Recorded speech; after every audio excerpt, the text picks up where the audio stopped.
Hello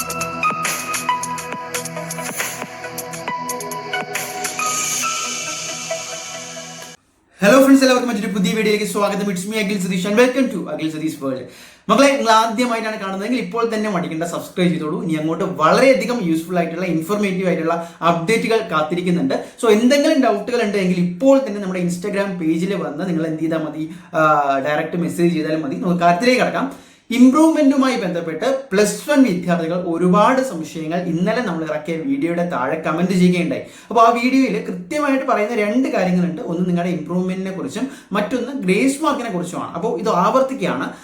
+1 വിദ്യാർത്ഥികൾക്കും grace mark ലഭിക്കും. എങ്ങനത്തെ ഗ്രേസ് മാർക്ക്? നിങ്ങൾ ഈ സയൻസ് ഫെയർ, അതുപോലെ തന്നെ കലോത്സവം, അങ്ങനെയൊക്കെ പോയിട്ട് ഗ്രേസ് മാർക്ക് അല്ലെങ്കിൽ മറ്റ് കോമ്പറ്റീഷൻ ഒക്കെ ആണെങ്കിൽ ഗ്രേസ് മാർക്ക് ലഭിക്കും. അല്ലാതെ NSS, NCC പോലുള്ളതിനെല്ലാം അഗ്രിഗേറ്റ് ചെയ്തുള്ള ക്യുമുലേറ്റീവ് ഗ്രേസ് മാർക്ക് നിങ്ങൾക്ക് +2 ആഡ് ചെയ്യുന്നത്.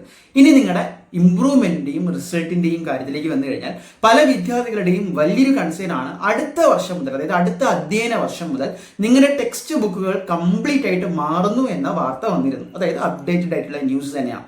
പക്ഷേ നിങ്ങൾ മനസ്സിലാക്കേണ്ടത്, ഇതിനു മുമ്പ് യൂണിവേഴ്സിറ്റി ലെവലിലും കോളേജ് ലെവലിലും ഒക്കെ ഇത്തരത്തിലുള്ള ടെക്സ്റ്റ് ബുക്ക് ചേഞ്ചുകൾ ഉണ്ടാകുമ്പോൾ ആ ഒരു ബാച്ച് കഴിഞ്ഞു വരുന്ന ബാച്ചിനാണ് അത് പൂർണ്ണമായിട്ടും ആപ്ലിക്കബിൾ ആയിട്ടുള്ളത്. അതായത് ഞാൻ പറഞ്ഞു വരുന്നത്, ടെക്സ്റ്റ് ബുക്ക് മാറുന്നത് അടുത്ത അധ്യയന വർഷം മുതലാണ്. അതായത് അടുത്ത ഇപ്പോൾ SLC എഴുതി +1 കയറുമ്പോഴാണ് അവർക്ക് പുതിയ ടെക്സ്റ്റ് ബുക്ക് വരുന്നത്. അതിനർത്ഥം നിങ്ങളുടെ കംപ്ലീറ്റ് ആയിട്ട് മാറും എന്നുള്ളതല്ല. നിങ്ങൾ ഇപ്പോൾ പഠിക്കുന്ന ഒരു ഫോളോ അപ്പ് തന്നെയാണ്, ആ സിലബസിനനുസരിച്ചുള്ള ടെക്സ്റ്റ് ബുക്കുകൾ തന്നെയാണ് അടുത്ത വർഷവും പഠിക്കേണ്ടി വരിക. അങ്ങനെയാണ് സാധാരണ നടപ്പിലാക്കി വരുന്നത്. ഇതിൽ എന്തെങ്കിലും ചേഞ്ച് ഉണ്ട് എങ്കിൽ സർക്കുലറിൽ അത് കൃത്യമായിട്ട് പറയും. പക്ഷെ അങ്ങനെ വരാൻ നിലവിൽ സാഹചര്യം ഇല്ല, അല്ലെങ്കിൽ സാധ്യത ഇല്ല എന്ന് തന്നെ പറയാം. അങ്ങനെ വരുമ്പോൾ എന്താണ്, നിങ്ങൾ +2 ഇതിന്റെ ഫോളോ അപ്പ് ആയിട്ട് പഠിക്കുന്നു. +2 നിങ്ങൾക്ക് ഈ +1 ഇംപ്രൂവ്മെന്റ് എക്സാം എഴുതേണ്ടി വരുമ്പോൾ നിങ്ങൾ ഇപ്പോൾ പഠിച്ചതിനെ ബേസ് ചെയ്തിട്ടാണ്. അല്ലാതെ നിങ്ങളുടെ പുതിയ ടെക്സ്റ്റ് ബുക്ക് വരുമ്പോൾ ഇത് മാറ്റിയിട്ട് ഇംപ്രൂവ്മെന്റിന് വേണ്ടി സെപ്പറേറ്റ് പഠിക്കുക, അങ്ങനെ ഒരു സിസ്റ്റമേ അല്ല. അങ്ങനെ ആരും തെറ്റിദ്ധരിക്കുക പോലും ചെയ്യരുത്. അപ്പോൾ ഞാൻ പറഞ്ഞു വരുന്നത്, നിങ്ങൾ ഇപ്പോൾ പഠിച്ചത് തന്നെയാണ് ഇംപ്രൂവ്മെന്റും വരുന്നത്. ഇനി ഇംപ്രൂവ്മെന്റ് പരീക്ഷ എപ്പോഴായിരിക്കും? നമ്മുടെ കഴിഞ്ഞ 2 വർഷമായിട്ടുള്ള നമ്മുടെ പൊതുവിദ്യാഭ്യാസ വകുപ്പിന്റെ നയം അനുസരിച്ച് ഇന്റർമീഡിയറ്റ് ആയിട്ടുള്ള ഇംപ്രൂവ്മെന്റ് പരീക്ഷകൾ മാറ്റിക്കൊണ്ട് അവസാനമാണ് നടത്തുന്നത്.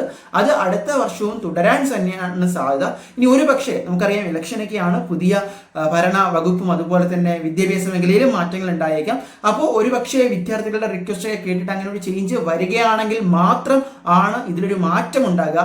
അല്ലാത്ത പക്ഷം തീർച്ചയായിട്ടും നിങ്ങൾക്ക് +2 പരീക്ഷയുടെ കൂടെ തന്നെ ആയിരിക്കും +1 ഇംപ്രൂവ്മെന്റുകളും വരുന്നത്. മാക്സിമം 3 വിഷയങ്ങളാണ് നിങ്ങൾക്ക് സാധാരണയായിട്ട് ഇംപ്രൂവ് ചെയ്യാൻ പറ്റുന്നത്. അപ്പോൾ അതാണ് ഇംപ്രൂവ്മെന്റുമായി ബന്ധപ്പെട്ട് +1 വിദ്യാർത്ഥികളോട് ഈ ഒരു സാഹചര്യത്തിൽ പറയാനുള്ള അപ്ഡേറ്റ് എന്ന് പറയുന്നത്. ഈ സിലബസ് മാറ്റവും നിങ്ങളുടെ ഈ ഒരു ഇംപ്രൂവ്മെന്റുമായിട്ട് യാതൊരുവിധ ബന്ധവുമില്ല എന്ന് മനസ്സിലാക്കുക. പിന്നീട് നമുക്കറിയാൻ കഴിയുന്നത്, സിലബസ് മാറുമെങ്കിലും നിങ്ങൾക്ക് പഠിക്കാനുള്ള പല ടോപ്പിക്സും സെയിം തന്നെയായിരിക്കും. ചിലത് എക്സ്ക്ലൂഡ് ചെയ്യും, ചിലത് ആഡ് ചെയ്യും.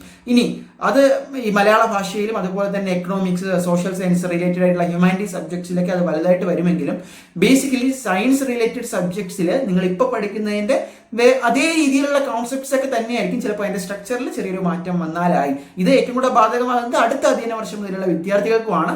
സോ നിങ്ങൾ അതിനെക്കുറിച്ച് ബോധേഡാകേണ്ട കാര്യമേ ഇല്ല. എന്തായാലും മറ്റൊരു വീഡിയോ ആയിട്ട് കാണാൻ തൽക്കാലം നിർത്തുന്നു. ബൈ.